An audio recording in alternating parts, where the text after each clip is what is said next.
I'm wondering if you can share with people what I think is a very elegant setup to study people who are severely ill and kind of the main components of that ongoing research. Yeah, thank you for the opportunity to update you a bit.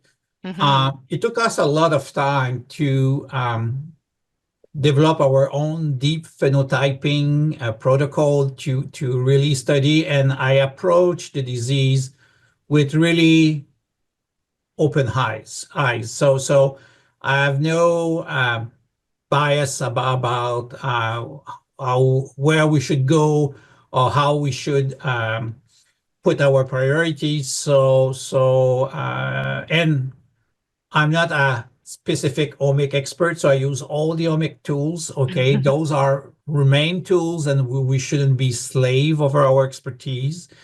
And to really address what is causing the disease, how can we find solution, and on the more immediate matter, how can we help clinicians to face the challenge, and how can we find maybe some new solutions that nobody really addressed.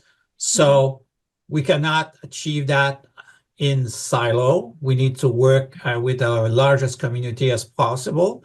And I benefit from patient expert and patient leaders that they put me, I think, on the right gear at the right time, saying that post-actionable malaise is the key. So I must figure out a way to create post-actionable malaise, even though that we will make patients more sick for a few hours or few days, and something that could be portable, okay, where we can go to investigate housebound patient. As you know, they are rarely participating in any clinical studies because they cannot walk in really, okay? And these individuals cannot do CPET, okay? The Right. cardiopulmonary exercise tests.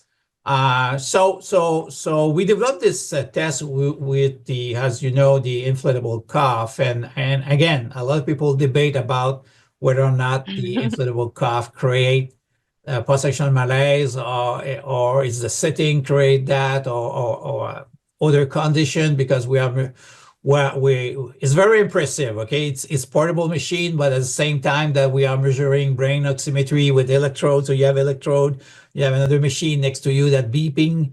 You have the cuff with its own machine. We have the exoskin vest that allow you to record your heartbeat, how you breathe, and movement and other things. So plus, we do the brain check with a iPad before and after, and collecting blood, saliva, and other things. So it's quite demanding, but I think we were able to fulfill what was asked from me and my team is about, yes, can we provoke relatively safely PEM? The answer is yes. We have tested the 403 cases since Wow. 2015 just for ME, and we have over 80 something control, and just for the long COVID, we have another cohort of 60 individuals that we follow every 3 months over a year so far. So it's a lot of testing. So roughly we test over 500 individuals over the last 10 years, and we never had to call 911 from home. So the clinical Yeah. certified nurse never had to do that, and nobody have to go to an hospital setting or the emergency room following their participation. Are we making them sicker? The answer is yes, and we put that in informed consent. But most of them recovered following the next 5-6 days.